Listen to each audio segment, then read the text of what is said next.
आप बोलते रहो। सत्संग में मेरा सबको यथालोक नमस्कार।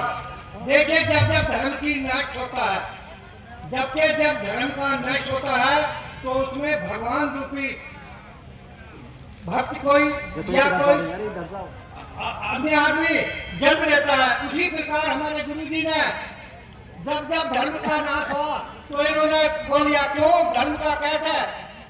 अरे इतने धर्म चल रहे हैं, ये सब पाखंडी है। कोई कहीं दादा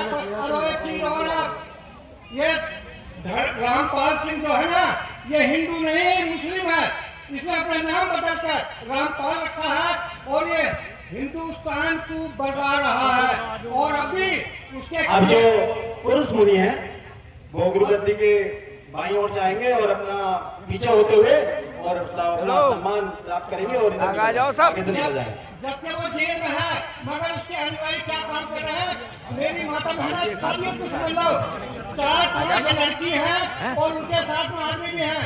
वो धर्म के नाश करने के लिए घूम रहे हैं, किताब ले रहे हैं ज्ञान गंगा की। उधर उनके चक्कर में बिल्कुल मत पड़ना। लोग सनातन धर्म को नष्ट करने के चक्कर में है। और स्वामी विवेकानंद जो पैदा हुए, जब देश सनातन धर्म नष्ट होने था, वो होए उनको भी जहर दे दिया गया। यानी सनातन धर्म को तो जिंदा होने को चाह नहीं गया। देखो, जितना गुरु जितने में मिलेंगे, कोई पंजाबी मिलेगा, कोई मिलेगा। आज हमारे जो सतगुरु पैदा हुए श्री शंकर जी, आप इनका ध्यान रखें और इनके कर्मों को चलिए। धन्यवाद। और बोलो सतगुरु महाराज। देखिए इनके तार हट गए भैया, माइक के तार हट गए।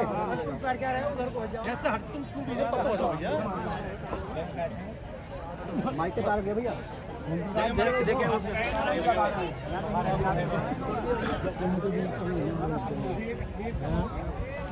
निकल जाओ ना, रास्ता चल गया निकल गए जी, हम तो ऐसा भाग जाए। नहीं, तुम चाहते ही हो। मैंने तुम्हारी बात देखिए, अच्छा बताया है ये तो बड़ी नफरत तीर्थ गए मिले एक फल, संत मिले फल चार।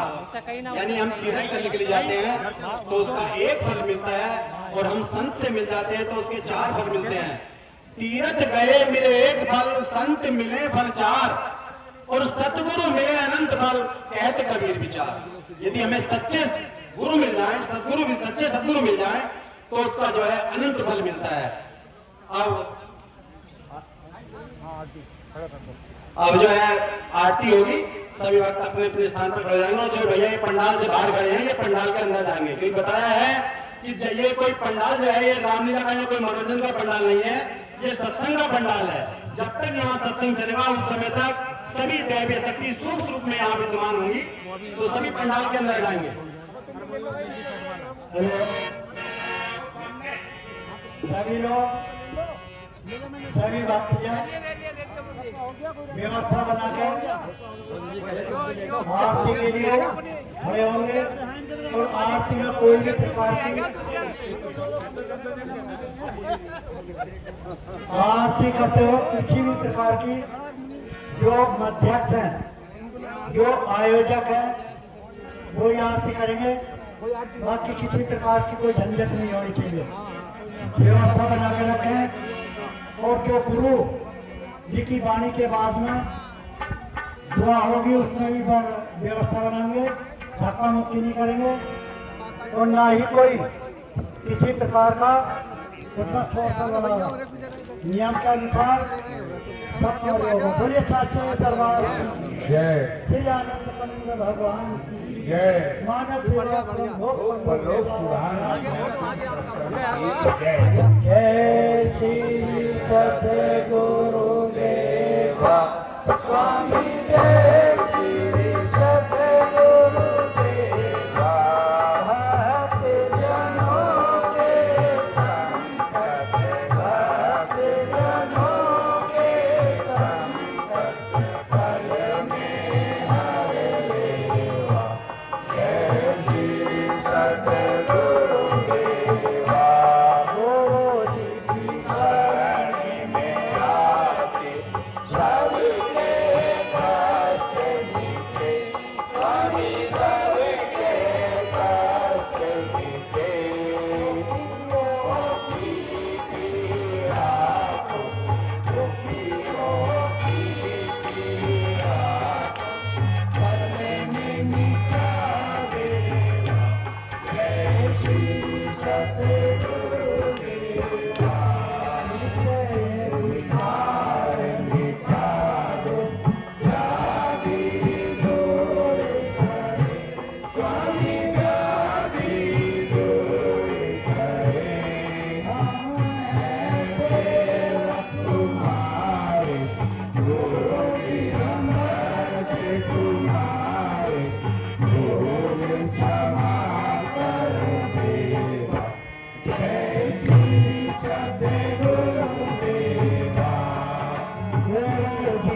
माता च पिता त्वमेव त्वमेव बन्धुश्च सखा त्वमेव त्वमेव विद्याश्च दृढं त्वमेव त्वमेव सर्वं मम देव त्वमेव सर्वं मम देव त्वमेव सर्वं मम देव।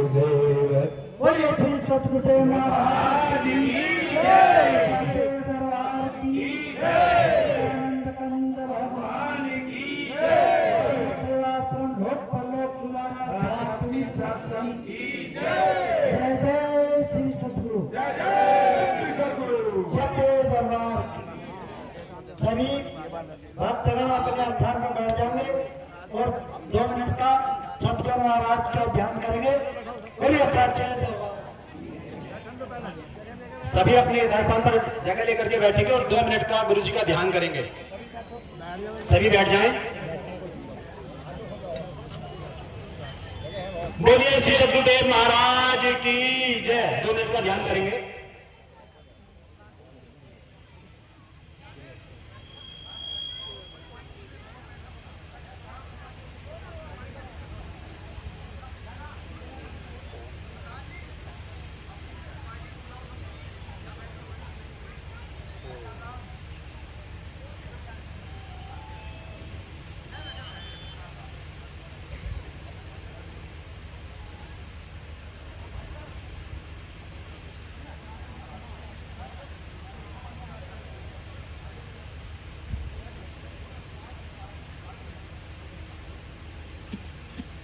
बोलिए श्री सद्गुरुदेव महाराज की, श्री आनंद कंद भगवान की, मानव सेवा आश्रम लोक परलोक सुंदर आध्यात्मिक सत्संग की।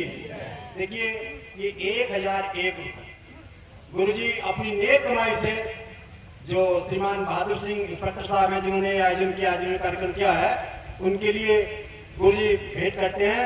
और गुरु जी का आशीर्वाद हम सब निवेदन, गुरु जी का आशीर्वाद सभी भक्तों पर इसी प्रकार से बरसता है। बोलिए श्री सद्गुरुदेव महाराज की।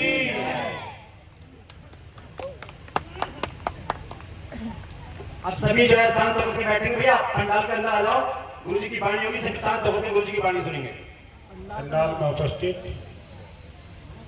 सभी भक्तगणों का मैं हार्दिक अभिनंदन और स्वागत करता हूं। और आज के इस कार्यक्रम के आयोजक श्री करण सिंह जी प्रधान जी और बहादुर सिंह इंस्पेक्टर साहब और उनके समस्त परिवारजन द्वारा इतना अच्छा कार्यक्रम आयोजित किया गया है। और इतनी बड़ी संख्या में यहाँ पर भक्तगण उपस्थित हैं, क्योंकि जगह इतनी बड़ी है इसलिए ऐसा महसूस हो रहा है। प्रधान जी कह रहे थे मुझसे कि संगत तो उतनी नहीं है, मैंने कहा संगत बहुत है, इसमें 20,000 से 20,000 संगत भी आएगी तब भी थोड़ा ही दिखाई देगा। तो बहुत अच्छी और खुशी की बात है कि इस प्रकार का ज्ञान प्रसारित और प्रचारित भक्तों के माध्यम से किया जा रहा है। हमारे विद्वान भक्तगणों द्वारा अभी अभी तुम्हें बहुत ज्ञानप्रद बातें बताई हैं। अब हम कितनी बार यहाँ ग्रहण करके जा रहे हैं, सबके बारे में पोल भी खोल के बता दी कि इस दुनिया में क्या हो रहा है।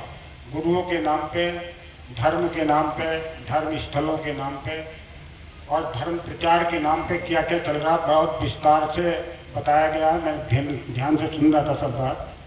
अगर तुम भी ध्यान से सुनोगे तो अपना जो ये जीवन है इसको हम सार्थक कर लेंगे। हम बहुत दूर जा रहे हैं, कहीं धार्मिक स्थलों पे जा रहे हैं, कहीं कथा प्रवचन सुनने के लिए जा रहे हैं, कहीं नाम दान सेवा के नाम पे जा रहे हैं। और वहां क्या हो रहा है, प्रकृति अपना रौद्र रूप दिखा रही है। पंजाब की स्थिति तुमने देखी होगी पिछले दिनों, जल प्रलय आ गई। क्यों आ गई जल प्रलय? और उस जगह पे आई जिसको लोग बहुत मान्यता देते हैं, सबसे ज्यादा मान्यता दे रहे हैं लोग। और ऐसी जगह ऐसा क्यों हो रहा? धार्मिक स्थल जिन पे इतने चढ़ावे चढ़ रहे हैं, लाखों लाखों रुपए, करोड़ों रुपए के ठेके छूट रहे हैं, तो भगवान को, धर्म स्थल को हमने एक ठेके के रूप में दिखाना शुरू कर दिया। और हम बहुत खुश हो रहे हैं भगवान को देख के हमने इतना दान कर दिया, हमने बहुत पुण्य कर दिया। तुमने पाप कर दिया, पुण्य नहीं करा। तुम भगवान को दे रहे हो, भगवान को देकर तुम पाप कमाओगे, पुण्य कमाओगे। भगवान तो दाता सबका, वो तो देने वाला, उल्टा हम उसे दे रहे हैं।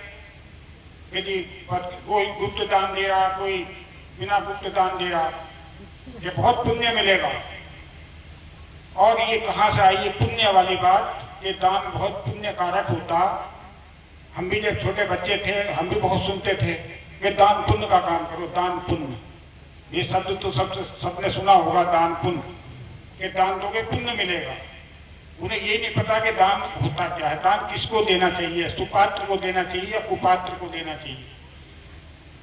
जो कुपात्र है उसको दान दे रहे, जिसको दान की जरूरत नहीं है, और जिसको जरूरत है उसको हम फुटी आंख भी नहीं देखते, उसे नहीं देखते बेचारों को। जाड़ों का मौसम आएगा, किसी पे कपड़ा नहीं होगा, तन पे वो ठिठुर रहा होगा, उसे नहीं देने के हम, उसे देंगे जो एसी में रहता हो, जो हीटर लग रहे होंगे जहाँ पे, जिसे गर्मी सर्दी का पता ही नहीं होने का। उसके यहाँ 100 कंबल जा रहे हैं, रजाई गद्दे जा रहे हैं, उसे क्या जरूरत है? उसके यहाँ तो सारी सुविधाएं, हम उसे क्या दान दे रहे हैं? तो दान नहीं, वो पाप है। दान उसे दो जो सुपात्र है। भगवान सुपात्र है कुपात्र है? भगवान को दे रहे हैं, बताओ। देव, जिस देवता को हम कह रहे हैं, देव का मतलब देने वाला, उल्टा हम उसी दे रहे हैं। तो देव कहाँ रह गया? वो तो भिखारी बना दिया हमने। देव तो तुम हो, तुम देने वाले हो। अपने आप को समझो तुम हो देव, देवता, देने वाले, देवी, देने वाली। तुम्हें खाना बना के दे रही है, वो देवी है। तुम्हें पानी ला के दे रही है, वो देवी है। और वो कौन सी देवी है जो ऊपर बैठ के 2-4 तुम्हें ठुमके लगवा दें, बैठा के नाचना गाना शुरू कर दिया, हारमोनियम ढोलक बजा दी, बस उसमें क्या कर रहे हैं? मनोरंजन। ये मनोरंजन का विषय नहीं है, ये राग का विषय नहीं, ये वैराग का विषय है। भगवान ने भी गीता में कहा है कि अगर तुम्हें मन को नियंत्रित करना है, कंट्रोल करना है, तो कैसे करोगे? जब अर्जुन और भगवान कृष्ण का संवाद होता तो वो कहते हैं कि इस मन को कंट्रोल कैसे करा जाएगा? ये तो बहुत पावरफुल है, बहुत शक्तिशाली है। हमारे यहाँ जो पहले जो तोल होती थी वो मनों में होती थी, मन को भारी माना गया। इसे कंट्रोल कैसे करा जाएगा? तो बताया कि अभ्यास और वैराग्य के द्वारा। आज तो टीवी देख रहे हो, बहुत लोग मोबाइल पे बहुत देखते हैं, तो उसमें क्या है? वो राग है, वैराग है? वो तो सारे का सारा राग ही है। वैराग तो कहीं से कहीं तक भी नहीं है, उस राग में झूम रहे हैं। तो हम उस जो हमारा धर्म ग्रंथ की एक लाइन है उसी के विपरीत जा रहे हैं। तो सोच रहे हैं कि इससे बहुत पुण्य मिलेगा, नाचने से, गाने से। ये नाचना गाना तो मनोरंजन है, ये रंजन है, ये राग है। और जब राग पैदा होगा तो फिर द्वेष भी पैदा होगा। और राग और द्वेष ये अविद्या से पैदा होती है। जिस हम ज्ञान को प्राप्त करने के लिए, ज्ञान क्यों प्राप्त करते हैं? मुक्ति के लिए। किस चीज से मुक्ति? हम कहां से आए? अभी विचार करा तुमने, कहां से आए हो और कहां जाना?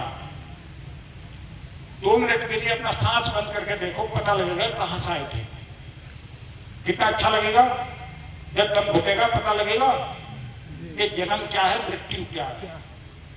अभी तो बहुत मौज मस्ती में आ रहे हैं, लेकिन वो दिन भी आएगा। ऐसा नहीं है कि नहीं आना, सबको आना हुआ जब दम घुटेगा।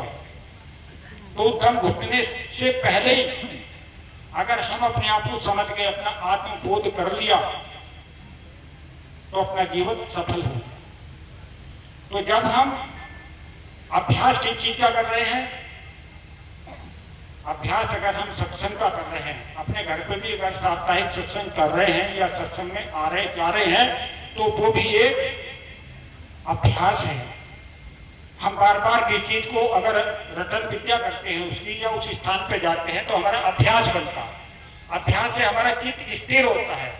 तो इसलिए अभ्यास और वैराग्य 2 चीज बताई गई है मन को कंट्रोल करने के लिए, नहीं तो ये मन बस में नहीं आता। हम बहुत आसान तरीका ढूंढ लेते हैं। हम सोच रहे हैं कि कहीं जाकर के 10-20 रुपए का चढ़ावा चढ़ा देंगे या और ज्यादा दे देंगे अपनी सामर्थ्य के हिसाब से, तो भगवान हमसे प्रसन्न होगा। या जो जिसको गुरु धारण कर रखा है जिसने, कि वो बहुत प्रसन्न होगा अगर हम उसको कुछ भेंट कर देंगे। लेकिन उस भेंट को समझो तो भेंट का क्या है, मायने क्या है, वो उसका पर्यायवाची शब्द। हर चीज के पर्याय में 2 शब्द, एक शब्द का अर्थ भी तो होता है अलग अलग। अनेकार्थी शब्द होते हैं, एक शब्द के कई अर्थ भी होते हैं, जैसे चांद है, सूर्य है, पवन है, इनके बहुत सारे पर्यायवाची शब्द हैं। ऐसे ये भीख के भी पर्यायवाची शब्द हैं। अगर तुम हवाई जहाज चलाने वाले को, ड्राइवर साहब को तो बुरा मानने का, उसे पायलट को तो खुश होगा नहीं होगा, मानने तो एक ही है तो वो ड्राइव कर रहा है, उसको ड्राइवर ही तो है, लेकिन वो बुरा मानेगा। पायलट हो गए तो बहुत प्रसन्न होगा, काय की नौकरी करता है, नहीं पायलट है वो, और तुमको ड्राइवर की नौकरी करता है तो कैसा लगेगा उसे? अच्छा लगेगा, बुरा? ऐसे ही जो हम जो भीख दे रहे हैं ना, इसे दान करें तो बहुत खुश हो रहा, हाँ जी दान मिल रहा, और उसी कहने को भीख तो क्या कहेगा? डंडा लेके पीछे दौड़ेगा, अरे मुझे भिखारी बता रहे हो तुम, जबकि वो उसी का पर्यायवाची शब्द है। और हम कह रहे हम धर्मात्मा हैं, सत्य, हम सत्संगी हैं। सत्य का संग, सत्संगी तो कहलाता, सत्य का तो संग कर ही नहीं रहे, सत्य को तो स्वीकार ही नहीं कर रहे। अभी दरोगा जी ने इतने गुरुओं की पोल पट्टी खोल के बता दी, और वो हकीकत है, वो सत्य बात बताई है उन्होंने। नए नए रोज खुल कर आ रही, टीवी खोल कर देखो, एक आध बाबा वहां पकड़ा गया जी, आज चैतन्यानंद पकड़ा गया 3 लड़कियों के साथ, फलाने बाबा जेल में क्यों बंद है कि जी उसने इतने अपराध करे हैं। हम अपराधी को अपराधी कहने को तैयार नहीं, भिखारी को भिखारी कहने को तैयार नहीं, बन रहे सत्संगी। अरे कहेंगे सत्संगी भाई तुम, जब तुम सत्य नहीं बोल सकते, सत्य का मतलब है संत से, उसका अपभ्रंश रूप है संत, सत्य गुरु जिसको कहते हैं, सत्य गुरु, तो वही तो है संत। सत्य बोल नहीं रहे, बोल रहे हैं दुनिया भर का अबाल बबाल झूठ बोल रहे हैं कि जितना ज्यादा गुरु को दान दोगे, जितना ज्यादा अर्पण करोगे, उतना तुम्हें ज्यादा पुण्य मिलेगा। तो सबसे बड़ा झूठ तो यही है। हम अपराधी को अपराधी कहने को तैयार नहीं है, पापी को पापी कहने को तैयार नहीं है, संत को संत कहने को तैयार नहीं है, गुरु को गुरु कहने को तैयार नहीं है, तो कहें कि सत्संगी है? हम सत्संगी नहीं है। जो जैसी वस्तु स्थिति है उसको वैसा व्याख्यान देना, वही सत्संग है। जब हम ऐसा बोलते हैं तो प्रकृति में एक भूचाल आता। भूचाल कैसे आता? अगर यहां पर अच्छी प्रवृत्ति और वृत्ति के लोग होंगे, एक अच्छी आवृत्ति हमारे अंदर से निकल रही हो, तो ब्रह्मांड में वैसे ही परमाणु के अंदर आंदोलन होते, वो स्थान पवित्र हो जाता। अगर कहीं हम सत्संग कर रहे हो, मान लो अच्छे लोग बहुत सारे इकट्ठे हो रहे हो एक स्थान पे, तो वहां का वायुमंडल, आवामंडल, परमाणु मंडल में परिवर्तन हो जाता है, वो स्थान भी पवित्र हो जाता है। इसलिए हमारे जितने भी तीर्थ स्थल बने, तीर्थ क्यों कहलाए वो? एक जंगम तीर्थ होता है, एक स्थावर तीर्थ होता है, ये तो चलता फिरता तीर्थ। गुरु को कहा गया कि वो चलता फिरता तीर्थ है, जहां पे उसके कदम पड़ेंगे वहां पे तीर्थ बन जाता। अब वो तीर्थ वो तो चला गया, वो जो जंगम घूमने वाला जो तीर्थ था वो तो चला गया, पर लोकवासी हो गया। अब उसने जहां जहां वो कदम रखी तो वहां तीर्थ बन गया, उसको बोलते हैं स्थावर तीर्थ।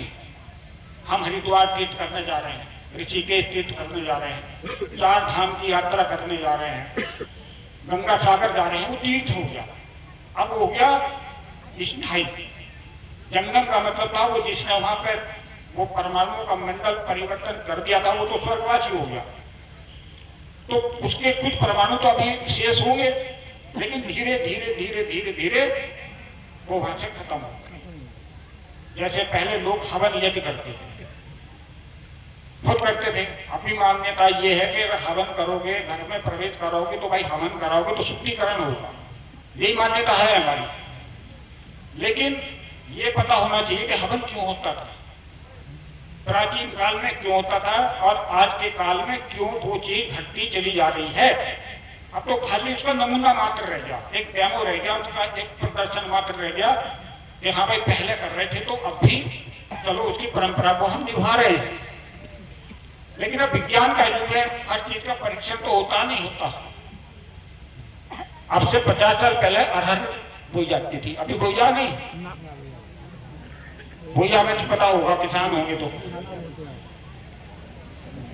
जब पाला पड़ता था उसकी चार पर धुआं करते थे या नहीं करते बताओ? पानी से बचाने के लिए धुआं करा जाता था। धुएं में कार्बन होती है और ऑक्सीजन मिलकर कार्बन डाइऑक्साइड गैस बनती है। कार्बन डाइऑक्साइड गैस पेड़ पौधों का जीवन है। पेड़ पौधों को जीवित रखेंगे, वो हमें ऑक्सीजन देगा, उसके बदले में हमारा जीवन ऑक्सीजन है। तो इस तरह से एक चक्र चलता रहता, कार्बन ऑक्सीजन का चक्र चलता रहता। तो जो हमारे ऋषि मुनि थे, उन जो औषधीय वृक्ष होते थे, पेड़ होते थे या छोटी छोटी हर्ब होती थी, उसको जीवित रखने के लिए वो हवन यज्ञ करते थे। अपने आश्रम में करते थे, बंद कमरे में तो करते नहीं थे। बंद कमरे में करोगे तो दम घुट जाओगे, मर जाओगे, नहीं मर जाओगे। तो वो शुद्धिकरण कराए या अशुद्धिकरण कराए, बताओ पहले तो। दम घुट गया तो अशुद्धिकरण नहीं होगा। इसलिए वो करते थे उन पेड़ पौधों का जीवन बचाने के लिए। आजकल तो वैसे इतने धुएं धाल धक्का, इतना प्रदूषण हो गया, अब तो कोई उसकी आवश्यकता ही नहीं है। जाड़ों में तो लिहाज ओढ़ा जाए, गर्मियों में ओढ़े करो। तो देश काल और परिस्थिति के अनुसार हमें काम करना चाहिए, नहीं करना चाहिए, या वैसे ही अरे ये दिखा चला आ गया था तो वही हम भी उसी रेसिपी लाइन पे चल रहे हैं। पहले तो सती प्रथा भी होती थी, नाम सुना होगा। जब आदमी, उसका पति एक्सपायर हो जाता था, मर जाता था, तो पत्नी को जला देते थे कि जो अर्धांगिनी है, अर्धांग है, कि इसका दाहिना अंग मर गया तो इसे भी मार दो। लेकिन जब बाया अंग मरता था तो दाहिने अंग उसको ही नहीं मारता था, या मारता था? क्यों नहीं मारता था बताओ? तो थी कुप्रथा, तो कुप्रथा खत्म कर दी, अपराध माना गया उसको। तो ऐसे जो भी हम काम कर रहे हैं, चाहे धार्मिक कार्य कर रहे हो, चाहे सामाजिक कार्य कर रहे हो, चाहे आर्थिक कार्य कर रहे हो, कोई भी सामाजिक हो किसी भी प्रकार का, तो उसका कुछ लॉजिक तो होना चाहिए, कुछ तर्क सिद्धांत और प्रैक्टिकल तो होना चाहिए। प्रैक्टिकल तो हम करते ही नहीं, और वैसे ही चले आ रहे हैं जी, फलानी किताब में ये लिखा हुआ, फलानी किताब में लिखा हुआ। किसने लिखा जी? वो भगवान ने लिखा, लिखा था क्या? वो तो हम तुमने लिखी है किताबें तो। और किताब हमेशा किसके पक्ष में लिखी जाती? शक्तिशाली के। अगर राजतंत्र होगा कहीं तो किताब किसके पक्ष में लिखी जाएगी? राजा के। अगर तुम सच बोलोगे तुम्हारी सर कलम और हो जाएगी। जैसे अभी हमारे इंस्पेक्टर साहब बोल लेते कि जी अब भी वो किताबें ऐसी है, उसमें ये लिखा हुआ है कि वहां से भगवान नाराज हुए थे, अल्लाह ताला नाराज हुए थे, वो गेहूं का पेड़ था, क्या अभी बताया था इन्होंने। अगर उसका पहले विरोध होता था, ईसाई मत में पहले जो वैज्ञानिक हुए थे, जो सच बात बताते थे कि धरती जो है गोल है, किसी वैज्ञानिक ने बता दिया, गैलीलियो ने या और किसी ने, और उनका मत कहता था कि नहीं तो चपटी है, तो उनका सर कलम हो जाता था। पहले अगर धर्म के विरोध कोई बोल गया तो उसका काम तमाम हो जाता था। लेकिन जैसे जैसे बुद्धि का विकास होता चला गया और तर्क और सिद्धांत के द्वारा जब वो चीज सामने रखी गई तो धर्म कहीं नहीं टिका। धर्म कहां टिका बताओ? तुम होटल में खाना खाने जाते हो तो पैसे दे के आते हो, लेकर आते हो? बताओ क्यों? दक्षिणा दिया करो। तुम्हारे यहाँ कोई खाने आएगा पूजा पाठ करने वाला तो दांत घिसाई के पैसे लेता नहीं? वहां क्यों नहीं देते? तुम वहां भी देने चाहिए, उस होटल वाले को देने चाहिए नहीं? तो ये कहां लिखा है? किताब में लिख दिया मैंने, क्योंकि मुझे तो चाहिए तुमसे। तो ये क्या है? ये कुप्रथा ही तो है, ये अच्छी प्रथा नहीं है, ये भिक्षावृत्ति अच्छी बात नहीं है। कानून ने भी इसको बैन करा गया कि भाई भीख मांगना अच्छी बात है, कि भगवान ने हमें 2 हाथ 2 पैर अच्छे दिए हैं तो खाना कमाना चाहिए नहीं, या कटोरा रख के भीख मांगनी चाहिए? बताओ, खाना कमाना चाहिए। मैंने रात एक व्यक्ति को समझाया था, वो बेचारे समझ गए थे, लेकिन कुछ इतने मूर्ख होते हैं क्योंकि वो उनका कोई धंधा होता, पता उन्हें भी है, लेकिन वो धंधे में शामिल होते हैं। जैसे अपराधी होते हैं, अपराध का कोई उस्ताद होता तो उसके जो गैंग में शामिल होते तो कुछ उसको सपोर्ट करेंगे। पता इतने अपराधी जेलों में पड़े, अब भी लोग उनका प्रचार करते घूम रहे हैं। बताओ तुम्हें कौन है? पता उन्हें भी है कि अपराधी है, लेकिन क्योंकि उसका हिस्सा उन्हें चाहिए।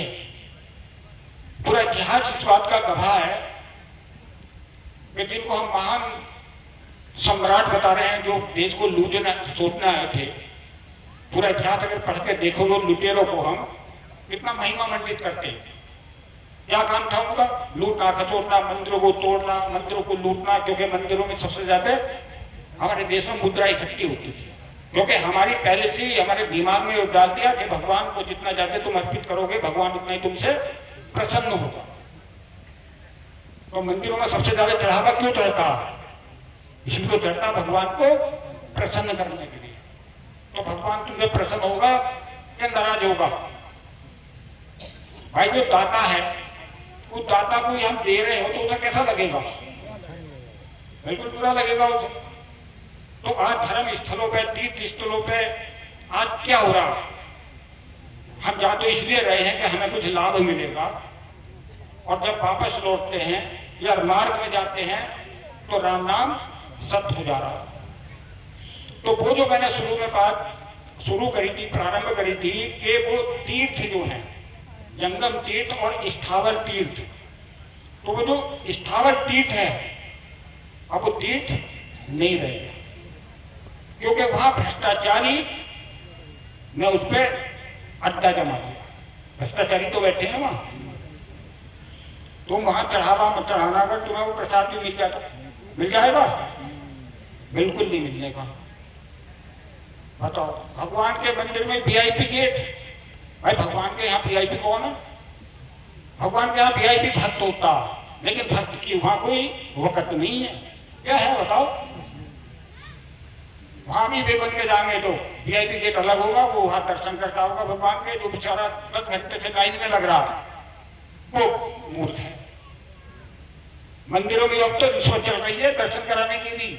जो बड़े बड़े मंदिर हैं वहां पे बैठे रहते हैं एजेंट बाहर, और जो मालदार टाइप लोग होते हैं वो उन एजेंटों से मिलते हैं और उनको देते हैं कि कितने आदमी तुम्हारे, इतने आदमी, इस हिसाब से लाओ, और उनको पैक डोर से दर्शन करा रहे हैं।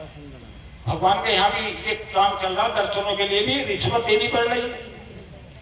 वो ऐसा भगवान हो गया बताओ?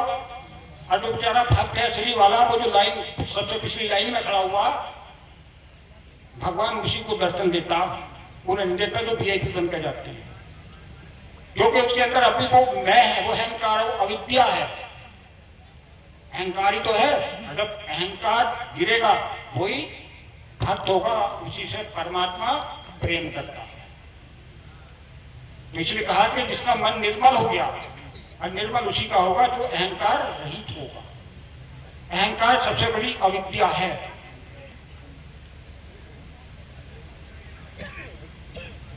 उसी से राग और द्वेष पैदा होता है, उसी से अस्मिता पैदा होती है।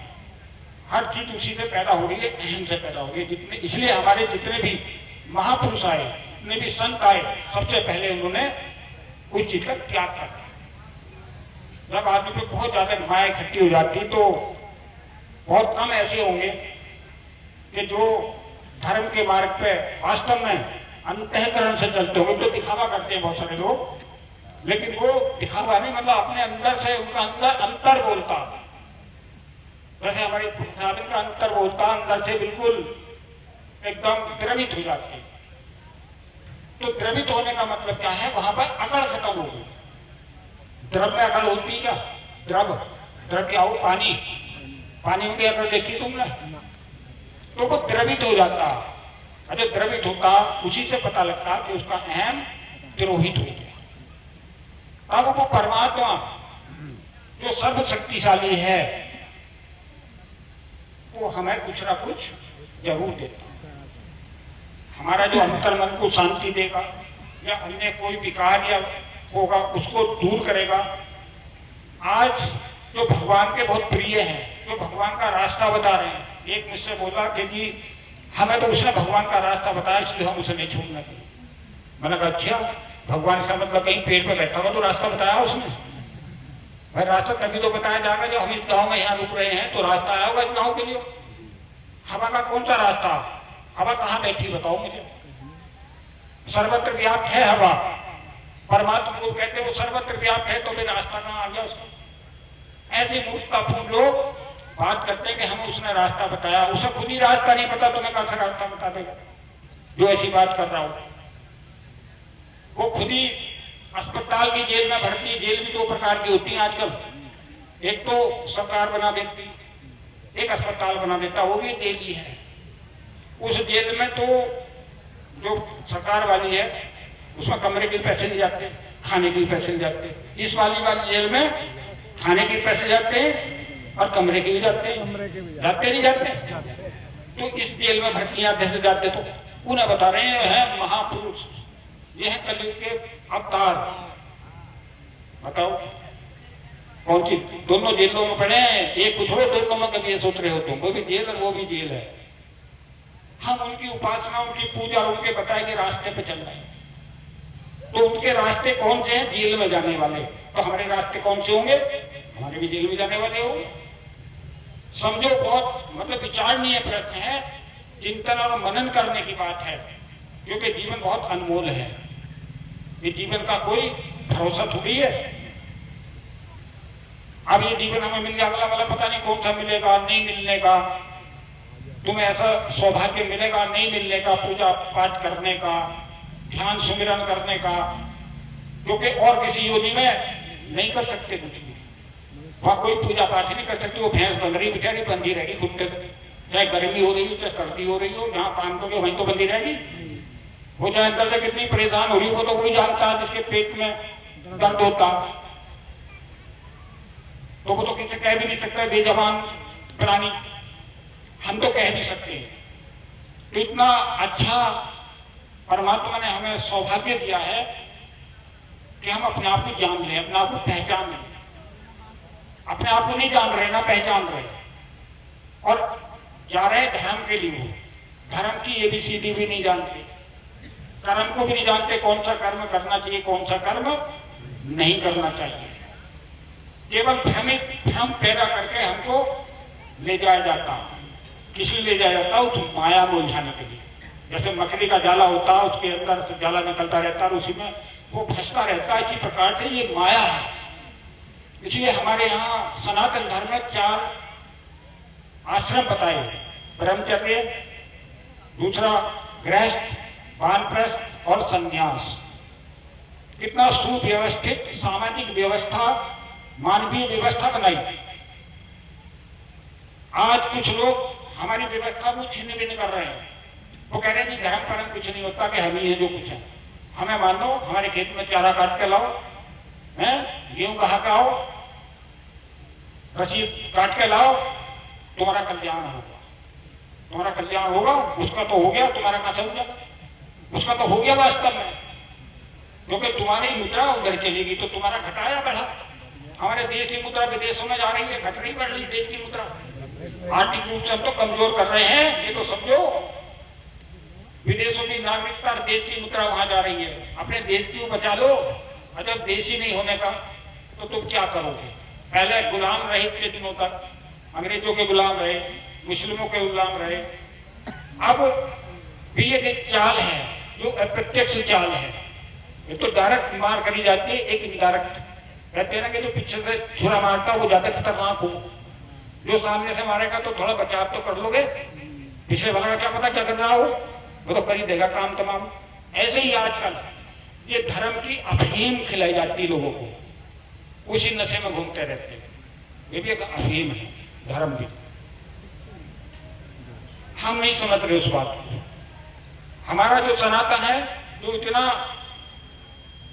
मतलब हर तरह से तर्क के आधार पर देख लो, धर्म के आधार पर देख लो, सबसे टॉप मोस्ट है। हर चीज इसी में से निकल कर आती है। इसी को लोग तोड़ मरोड़ के कुछ ना कुछ बना देते।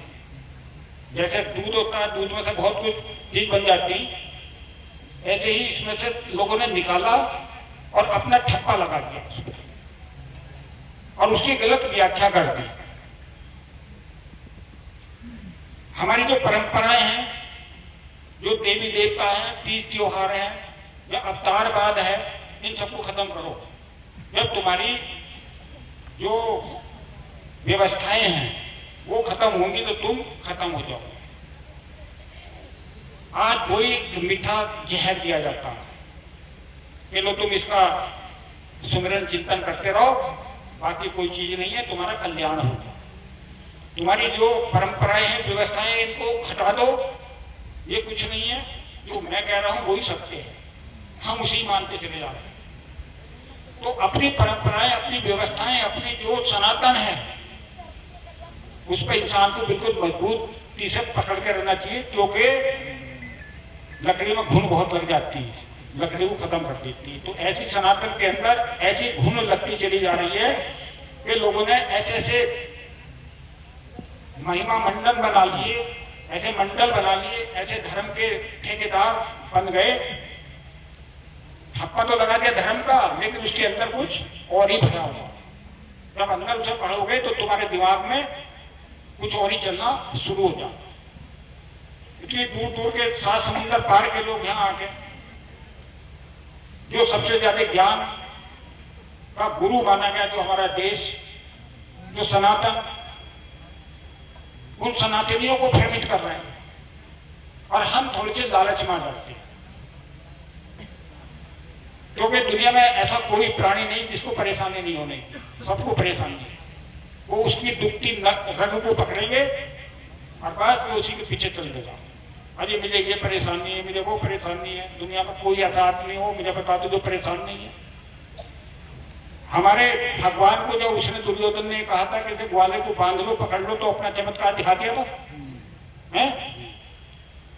और ये जो उनसे भ्रमित करके फिर रहे हैं सनातनियों को, इनसे पूछो कि तुम्हारे भगवानों ने क्या करा। उनसे हम सवाल ही नहीं पूछते, हम तर्क वितर्क ही नहीं करते। तर्क वितर्क करना बहुत जरूरी है। हमारे धर्म ने सिखाया हमको कि किसी की बात को आंख मूंद के विश्वास मत करो। मेरी बात को भी आंख मूंद के विश्वास मत करो। जो हमारे वो विद्वान पत्तागण थे उनकी बात का भी पहले विश्लेषण करो। विश्लेषण करने के बाद अगर वो सही लग रही तो ग्रहण करो, नहीं तो कोई जरूरत नहीं है। हमारा ज्ञान थोपने वाला नहीं है कि हम तुम पर थोप रहे हैं कि हम जो कह रहे वही सत्य है। थोप नहीं रहे, अपना चिंतन करो, मनन करो, विचार करो। अगर वो सत्य है तो स्वीकार करो, और अगर असत्य है तो त्याग करो। ये सनातन की विशेषता है। हमारा धर्म में क्यों इतने ग्रंथ लिखे गए? 4 वेद, 6, 7, 18 पुराण, 108 उपनिषद और बहुत सारे लिखे गए। क्यों लिखे गए? क्योंकि हमारा ज्ञान लॉजिकल है, तर्क और सिद्धांतों पर आधारित है। जो नहीं है कि रेसिपी लाइन पे चल रहे हैं कि बस यही है, भाई यहीं पे लाइन लगा दी, बाउंड्री लगा दी, खत्म हो जाती है। ऐसा नहीं है। हमारे यहाँ बहुत आजादी और स्वतंत्रता दी गई है सोचने की। सोचो, विचारो, और जो सत्य है उसको स्वीकार करो। कहते हैं कि सत्य ही ईश्वर। ईश्वर को किसने देखा बताओ? कि ईश्वर का रास्ता बता रहे, रास्ता बता रहे। ईश्वर तो सत्य है, सत्य को तुम मान ही नहीं रहे तो रास्ता कहां से दिखा दिया कि नाम जप लो, मंत्र जप लो, रट लो, क्या हो जाएगा इससे? हवन कर लो, ये कर लो, क्या होगा इससे बताओ? कुछ हो रहा हो तो मुझे बता दो, बंद कमरे में करना, 2-4 आदमी जिंदे बच जाएंगे तो मुझे बता दें। तो प्रैक्टिकल तो कर लो उस चीज का। प्रैक्टिकल ही नहीं कर रहे। कोई नाम जप रहे, रट रहे, मंत्र जप रहे, रट रहे, तो उसका प्रतिफल क्या मिला तुम्हें? और जो हम तुम्हें ध्यान की विधि बता रहे हैं इसका क्या फल मिलेगा खुद अनुभव करो। जब हम अपने आप को एक जगह कंसंट्रेट करते हैं, एक जगह अपनी सारी इंद्रियों को रोक के एक जगह इकट्ठी करते हैं, तो तब हमारे अंदर कितनी ऊर्जा बढ़ती है। और सारा ब्रह्मांड ऊर्जामय है। ईश्वर को भी कहा गया कि वो एक ऊर्जा है। भगवान को किसी ने देखा? किसी ने देखा। ऊर्जा को किसी ने देखा? नहीं देखा। लेकिन जब कोई ऊर्जा जब कंडेंस फॉर्म आ जाती है, अपनी संघनित रूप में आ जाती है, तो वो दिखनी शुरू हो जाती है। जैसे पानी है, पानी को जमा दोगे तो दिखाई देना शुरू हो जाएगा बर्फ के रूप में, और गर्म करोगे तो तरल रूप में आ जाएगा, और गर्म करोगे तो बाष्पीकरण हो जाएगा। भाई वाष्प बन गई उसकी। तो ऐसे ही जो एनर्जी है, जो ऊर्जा है, उसको जब हम संग्रहित करते हैं तो ऊर्जा पिंड के रूप में दिखाई देनी हमें शुरू हो जाती है। जब पिंड को हम तोड़ना शुरू कर देंगे अणुओं में, परमाणुओं में, तो बाद में क्या दिखाई देगा? कुछ भी नहीं दिखाई देने का, एक ऊर्जा रह जाती है खाली। तो उस परमात्मा को बताया गया कि वो एक ऊर्जा है। उस ऊर्जा से कैसे जुड़ोगे, उसी की युक्ति बताई गई है ध्यान की। पतंजलि ने भी जो अपना सातवां बिंदु है, वहां आके ध्यान को बताया कि यम, नियम, आसन, प्राणायाम, प्रत्याहार, धारणा, ध्यान, और ध्यान के बाद लगती समाधि। जब तुम समाधिस्थ हो जाते हो तब उससे कनेक्शन होता है। ये तो पहली सीढ़ी है ध्यान, लेकिन हम ध्यान नहीं लगा रहे। हम तो जो बहुत नीचे की स्टेज है वहां पड़े हुए, बस जाप कर लो, जाप कर लो, रट लो, रट लो, रट लो। जाप करने से क्या होगा, एनर्जी तुम्हारी लॉस होगी। इसलिए कहते हैं कि जप मिटे अजपा मिटे अनहद भी मिट जाए और सबद समाना सूरत में ताको काल ने खाए। कि जब तप हट जब सब मिट गए और हम अपने स्वरूप में स्थित हो गए, तब उस परम ऊर्जा जो है उससे हम कनेक्ट होते हैं, जब उससे जुड़ जाते हैं, जब उस आवृत्ति जो ब्रह्मांड के अंदर एक आवृत्ति हो रही है, परमात्मा की एक गूंज हो रही है, जब हम उस आवृत्ति से अपने आप को जोड़ लेते तब आत्मबोध होता है। मैं कौन हूं, मैं कहां से आया हूं, ये शरीर नहीं हूं, ये जो पंच महाभूत है, जो पिंड है, मैं ये थोड़ी हूं। अगर किसी का हाथ कट गया मान लो, या पैर कट गया, कहां चला गया, उसे क्यों नहीं जोड़ दिया उसने? या जब ये चेतना निकल गई तो इस शरीर से क्या काम कर दिया? कोई सुख या दुख की अनुभूति होती शरीर को? घर जला भी देते हैं तो तड़पता क्या कहीं है? क्यों नहीं तड़पता? इसका मतलब ये कुछ और है, वो चीज कुछ और है। तो वो जो चेतना है, जो आत्मा है, जो रूह है, उसे जानना है, उसे हम नहीं जानते। हम बाहरी आडंबरों में फंसे रहते हैं। हम सोचते हैं कि भगवान के सामने चले गए, मंदिर के सामने चले गए, अन्य किसी तीर्थ स्थल पर चले गए, वहां भगत जी ने हमको वो दे दिया, प्रसाद दे दिया, हाथ रख दिया, आशीर्वाद दे दिया, उसको तो हाथ भी नहीं रखवाना चाहिए। समझ गए? भिखारी का हाथ रखवाने से भी पाप लगता, क्योंकि भिखारी के अंदर सबसे ज्यादा नकारात्मक ऊर्जा होती है। भिखारी के अंदर याद रखो, अगर उसके अंदर नकारात्मक ऊर्जा न होती तो भी जो मानता हूं, तो हम उन भिखारियों के चित्र अपने घरों में लगा रहे हैं। उनकी तो ऑडियो वीडियो भी नहीं देखनी चाहिए भिखारियों की, तो उन्हें हम जो है महिमा मंडित कर रहे हैं, उनको पूजा स्थल में रख रखे हैं, उनकी पूजा कर रहे हैं भिखारियों की। अरे वो जो खुद भीख मांग रहा हो कटोरा लेके, वो तुम्हें क्या दे देगा? तो सोचो दिमाग से, तुम खुद दे रहे, तुम खुद दाता हो। कहते कि नर सेवा नारायण सेवा, तुम तो खुद ही नारायण हो। अपने आप को नहीं पहचान रहे, अपने स्वरूप को ही नहीं पहचान रहे। जब अपने आप को, अपने स्वरूप को नहीं पहचानने के, तो भक्ति कहां मिलेगी तुम्हें? हमारे यहाँ भक्ति और मुक्ति का ही मार्ग तो बताया जा रहा है। ये भक्ति करोगे तो मुक्ति मिलेगी, भक्ति तो हम करते ही नहीं।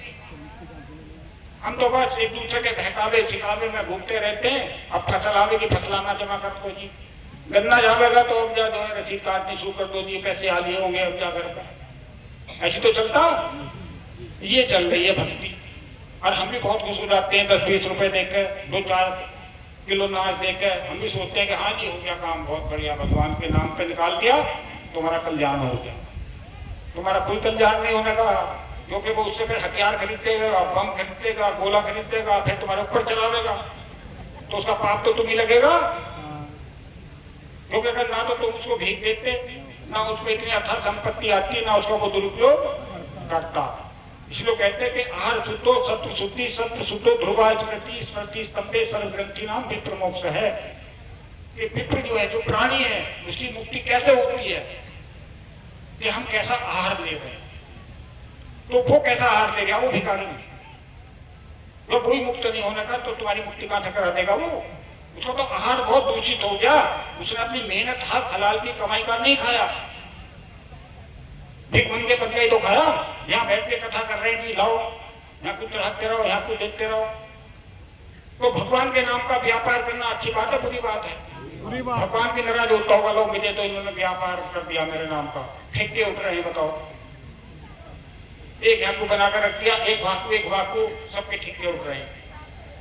लाते रहो, चढ़ाते रहो, करते रहो काम। तो ऐसी परंपराओं में, ये जो गलत परंपरा है, इनमें फंसने की जरूरत नहीं है। किसी को देना है, दान देना है, तो जरूरतमंद को दो। हट्टे खट्टे मुस्तंदे को मत दो, जो लघुवान कहा जाते हैं। अरे जी हम वहां पे वो करेंगे, हम भंडारा करेंगे, हम फलाना करेंगे, ढिमकाना करेंगे। तुम्हारे घर पे बारात आती है तो इंतजाम तुम करो, या जो बाराती आ रहे हैं वो करें? ये बता दो। हम ही कर रहे हैं, जो हमारे घर में बारात आ रहे हैं वो ही कर रहे हैं। बहुत से लोग कहे कि गुरु जी जो है बहुत व्यवस्था कर रहे हैं, इसलिए भीख मांग रहे हैं। भाई हम इनके यहाँ आए हैं त्यागी जी के, तो व्यवस्था ये कर रहे हैं। इनकी जिम्मेवारी के घर पर देख बारात आई है। तो जब उन्होंने अपनी लंकाओं में बुलाते हैं तो अपने आप व्यवस्था करनी चाहिए। भीख क्यों मांग रहे हैं? सोचो दिमाग से। या तो बुलाओ मत, बुला रहे तो इंतजाम करो। सही बात। समझने की बात है, यही सत्य है, यही ईश्वर का ज्ञान है। इतनी बड़ी बड़ी लंकाएं कैसे बंदे मांगते हैं नहीं और मना करते नहीं। भाई जब हम नहीं लेते तो हमने तो मना कर रखी, भाई हमारे चढ़ावा नहीं चलता ना चाहता। और वो 5 सूत्र सबको याद होने चाहिए, वो हमने दे रखे हैं कि अगर कहीं जा रहे हो, कोई दान चढ़ावा देता हो, लंका रूपी आश्रम बनाकर रहता तो वहां जाओ मत। भाई पे तो सबसे ज्यादा भ्रष्टाचार है लंकाओं में। अब ये भी 3-4 दिन पहले पकड़ा गया एक वो बाबा है, भाई सांसद बन रहा था, लाल कपड़े पहन रखे, माला डाल रखी है, चैतन्यानंद। पुलिस पकड़ो घूम रही उसे। अभी दरोगा जी ने बताया था वहां से पकड़ा गया था आगरा से। ऐसे ऐसे जाने कितने बाबा बन रहे हैं। तो लंकाधिपति रावण है। रावण कौन था? राक्षसों की प्रवृत्ति होती है, सबकी प्रवृत्ति होती है, समझ गए? जैसे बिच्छू है, उसकी क्या प्रवृत्ति है? डंक मारने की है। साधु की क्या प्रवृत्ति है? दूसरों का कल्याण करने की तो है। तो जो राक्षस है उसकी भी प्रवृत्ति है दूसरों का खून चूसने की। तो जब लंका बना कर बैठ गए, लंकाधिपति बन गए तुम, तो तुम कौन हो? तुम साधु संत नहीं हो। साधु संत का मतलब होता है त्याग से। त्याग तो करा ही नहीं बिल्कुल भी। क्या करा कुछ त्याग? शोषण के सिवा दूसरा काम करा कोई? सबसे आसान तरीका कौन सा है? बैठ जाओ यहाँ, किताब रख लो। मैं तो किताब भी नहीं रखता, खैर किताब रख लो बस। इसमें कुछ निगाह मारती थोड़ी सी, फिर तेरे को बोलना शुरू कर दो, सोचेंगे बहुत जाननी है। एक ऐसी कथावाचक पकड़ी गई थी, उसने पाल तो खोल कर रखती थी, वो कान में वो लगा कर रखती थी। तो लोग कहते थे बहुत जाननी है, देखोगे बिना किताब के पढ़ रही है। बाद तो पता चला कि इतने तो वो लगा रखे थे कान में। समझ गए? ऐसे चालाकी से भ्रमित करके दुकानदारी चला रहे हैं। ये दुकानदारी है। भगवान के दरबार में दुकान नहीं चलती। अगर दुकान चलाओगे, दुकान में आग भी लगा देंगे, लग रही नहीं लग रही। ये बड़े बड़े जो अपने आप को पता नहीं क्या क्या बता रखा था जिन्होंने, उनकी क्या गति हो रही है आज। गति एक तो सदगति होती है, एक दुर्गति होती है। ये दुर्गति तो है। अब एक गांव में इसी बात को लेकर हमारा विवाद हो गया था। मतलब सच्चाई स्वीकार करने को तैयार नहीं है बहुत सारे। कहते बहुत निंदा कर रहे हैं। निंदा भाई निंदा कर रहे हैं, बताओ सच बात को सच बोलना कौन सी निंदा? जब तुम सच को सच नहीं कह सकते तो तुम सत्संगी भी नहीं हो। अरे हम तो बहुत दिनों से जुड़े हुए हैं फलानी जगह। अरे तुम भी तो जुड़े हुए, वो तो जुड़ा हुआ नहीं तुमसे। प्यार एक तरफा हो, दो तरफा हो? बताओ। एक तरफा कर रहे हो तो मरोगे ही, जहर खा के। वो तो जानता है जिससे तुम कर रहे हो प्यार। 20 साल से जुड़ रहे हैं, मगर तुम्हें जाना है वो जिससे तुम जुड़ रहे हो। तुम एक पेड़ की कोली भर बैठे हैं, पेड़ तो तुम्हें जानता नहीं, तुम हो कौन? कि खेत की मूली। ऐसे ऐसे बावले लोग, बताओ कितने दिन से जुड़ रहे हैं। इतनी अकल भी नहीं है। जब तुम पर अकल भी नहीं है तो फिर क्या काम होगा? तुम तो गधे के गधे ही रह गए। मट्टी डलवाने का काम इसलिए दिया जाता गधों को। बुद्धिमान आदमी ऐसा काम नहीं करता, गधी तो करे। और गधा चौराहे पे खड़ा रहे तो जैसे कोई बच्चा भी रहना रहे तो बहुत ही गधा है, बिल्कुल अकल लेके रहता है। इसको कह दे तो ये गधे ही है, इतना गधा बना दिया। गधा सोचता नहीं है, वो खड़ा रहा है वैसे ही। रोड पे खड़ा रहे, टक्कर भी मार देगा तो भी खड़ा रहा वही। ऐसी ना गधा बना दिया आजकल को। चलो बेटा वहां जाओ, उनके हाथ में कच्ची छुट्टी दे देंगे, इन्हें लगा देंगे काम में। बस यहाँ करते रहो तुम काम। यहाँ तुम्हारी बहुत बढ़िया सेवा चल रही है। घर के ठोर डंगर भूखे मरेंगे, माँ बाप रोटी नहीं खाने पीने को मिलने की, बाल बच्चे नंगे घूमेंगे। सेवा में चल रही, बहुत बड़ी सेवा।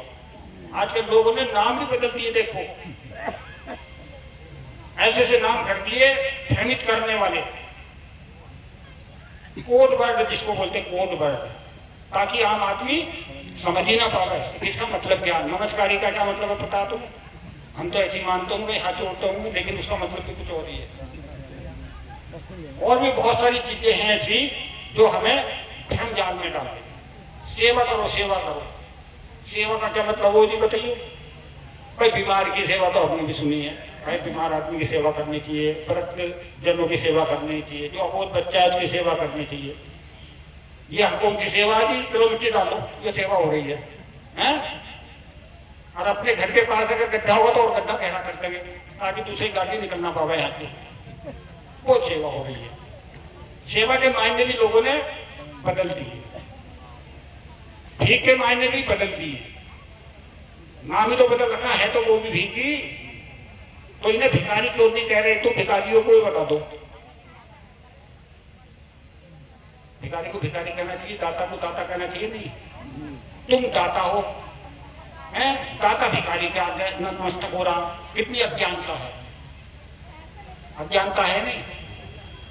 दाता होने के बाद भी हम उसके सामने भिखारी के नतमस्तक हो रहे हैं, क्यों हो रहे जी? अरे यो तुम्हारा कल्याण कराएगा, अरे इसको अपना ही कल्याण नहीं हो, तुम्हारा कहां से करा देगा? ये अविद्या है। जब तक अविद्या दूर नहीं होने की है, विद्या नहीं आने की, ज्ञान नहीं आने का, ज्ञान ही मधि को विशेष है, ज्ञान के द्वारा ही मुक्ति होगी। ज्ञान तो है ही नहीं बिल्कुल भी, उसी माया जाल में, उसी अविद्या रूपी जाल में फंसे पड़े। हमें उस विद्या को दूर करने के लिए हमारे संत महापुरुष धरती पर अवतरित होते हैं। और संत का मतलब होता है त्याग। जिसने त्याग करा होगा वो तो संत बनेगा। ना इन्होंने रोटी का त्याग करा, ना पानी का त्याग करा, ना गर्मी का त्याग करा, ना सर्दी का त्याग करा, ना परिवार का त्याग करा, ना घर का त्याग करा, तो ये कैसे गुरु बन गए भैया? बताओ। बिना धूप में बैठा दो 1 घंटा, ना बेहोश होकर गिर जाएंगे नहीं? इनमें तो इतनी भी सामर्थ्य नहीं है कि जो गर्मी को सहन कर ले, सर्दी को सहन कर ले। तो ये क्या है? ये सज्जन ठगे से सावधान रहने की जरूरत है। इसलिए हमारे जो साधु महाराज आए वो समाज सुधारक भी थे। उन्होंने समाज सुधारने का काम भी करा है कि भाई समाज को जो गलत दिशा में लोग ले जा रहे थे, उनको गलत रास्ते से हटाने के लिए उन्होंने सच बात बोली, तो उनका विरोध भी होता। ऐसी बात नहीं, तो तुम सच बोलोगे तो कुछ लोगों को बहुत बुरी लगेगी। जो उनका धंधा चौपट होने वाला, जो तो धंधेबाज हैं, इन धंधेबाजों से बचो। और जो जीवन हमारा अनमोल है, पता नहीं फिर मिले ना मिले, इस जीवन को अपने सार्थक बनाओ। बहुत अच्छी बात है, खुशी की बात है। देखो, कुदरत का भी ऐसा निजाम होता जहां पे हम अच्छा काम लेके चलते हैं, बाकी में हृदय के साथ, दिल के साथ, नहीं दिखावे के लिए, तो कुदरत भी हमारे साथ अच्छा ही करती है। तो भगवान ने कहा कि जो जैसे भाव से मेरे पास आता है, कौन से भाव से आता, कोई से भी भाव से आ जाओ, चाहे बुरे से आ जाओ, चाहे भले से आ जाओ, वो ही दे देता। जैसे बिजली है, बिजली पंखे में चल रही तो घुमा रही है इसको, हैं? एसी में चली जाएगी तो वो ठंडे का काम करना शुरू कर देगी। तो हम उस यंत्र को किस रूप में चला रहे हैं, वो वैसा ही काम करना, पावर एक ही है, वैसा ही काम करना शुरू कर देगी जैसा यंत्र होगा। तो जैसा भाव लेकर आ रहे हैं, भगवान वैसा ही हमको फल देना शुरू कर देता। तो इसीलिए अपनी बुद्धि से विचार करो कि सत्य क्या है, असत्य क्या है। जब सत्य को समझ लोगे तो तुमने ईश्वर को की भक्ति कर ली, समझ। यो नहीं के बैठ के 10 घंटे तक राम राम जप रहे हैं और परायमाल हड़प रहे हैं, तो वो भक्ति थोड़ी है, वो कोई भक्ति नहीं। भक्ति त्याग का नाम है। भक्ति त्याग तो करा ही नहीं जरा सा भी, ना तो समय का त्याग कर रहे। यहां तक आ रहे हैं जो बेचारे अपना जो किराए भाड़े में धन लगा रहे हैं, वो त्यागी तो करके आ रहे हैं, वो अपनी धन संपत्ति का त्यागी करके तो आ रहे हैं, जो भी एक त्याग है। और तुम यहाँ समय अपने घर से समय लेकर आए हो, समय का त्याग है, ये भी त्याग है। जब तुम त्याग करोगे तभी तो हमें कोई चीज मिलेगी। और पहले से हम खड़े बैठे होंगे, हम सोचेंगे कि भाई यहाँ तो बड़ा कष्ट हो रहा है, खेत में भी तो काम करें, वहां कष्ट नहीं होता क्या? जहाँ बहुत बढ़िया पंडाल लगा होगा, बहुत बढ़िया व्यवस्था होगी, एसी चल रहे होंगे, वहां सोता आदमी बड़े आनंद आ रहा है। आते तो उसमें जाकर सो जाओ। जब यहाँ गर्मी लगी तो सोने के भी नहीं आते, जाते तो सो जाएंगे। जहाँ ज्यादा आराम मिलेगा वहीं तो सोगे। तो कुदरत ऐसा ही निजाम बना देती है। देखो, तो बहुत अच्छी, बहुत खुशी की बात है कि तुम्हारा ज्ञान का प्रचार और प्रसार बहुत दूर तक, बहुत तेज गति से फैल रहा है। बहुत अच्छी बात है। बहुत सभी के लिए मेरा बहुत बहुत आशीर्वाद है। अब 2 हमारे यहाँ को मुनि हैं, एक तो महिला मुनि, एक पुरुष मुनि है। ये जो है जो दुखी बीमार परेशान है उनको ये दुआ करेंगे, ठीक है। और एक महिला मुनि इधर, उनको ये दुआ करेंगे। लेकिन जिनके पास ज्ञान का पर्चा बना हुआ होगा उन्हीं को दुआ होगी, जिनको पर्चा नहीं होने का वो धोखे से अगर आ गया ना, तो तुमने देखा होगा जब समुद्र मंथन चल रहा था तो एक जगह देवताओं की लाइन में लग गया था राक्षस, तो उसका क्या हासिल हुआ था पता है तुम्हें? तो पहले ज्ञान का पर्चा लेना जरूरी है। वो हनुमान जी अंदर बैठे हैं, वो ज्ञान का पर्चा बना के देते हैं। उनके लिए दुआ का कार्यक्रम भी हमारे यहाँ होता है। परमार्थ के कारण साधुन धरा शरीर, वृक्ष कबऊ ने फल भखे, नदी ने संचे नीर। तो परमार्थ के लिए हम आए हैं, स्वार्थ के लिए नहीं आए। कभी तुम ये सोच रहे हो हमें कोई दान चढ़ावा नहीं लेना किसी से भी, हमें करना है परमार्थ और धर्म की स्थापना, सनातन धर्म की। जिसमें घुन लगी ना, लोगों ने लंका बनाकर हमारे इन्हें सनातनियों को भ्रमित कर रहे हैं, उनका भ्रम तोड़ने के लिए धर्म की स्थापना करने का ही हमारा उद्देश्य है। तुम्हारा भी वही उद्देश्य होना चाहिए। खाना पीना, बच्चे पैदा करना तो सब कोई कर लेता, पशु पक्षी भी कर ले, गिरे से गिरा इंसान भी कर लेता, वो कोई विशेष बात नहीं है। तो धर्म के लिए काम करना बहुत जरूरी है। सत्संग प्रवचन में आना और उसको अपने अंदर उतारना बहुत जरूरी है। तो जो बहुत बहुत दूर से आए हैं सबके लिए मेरा बहुत बहुत आशीष वचन है, आशीर्वाद है।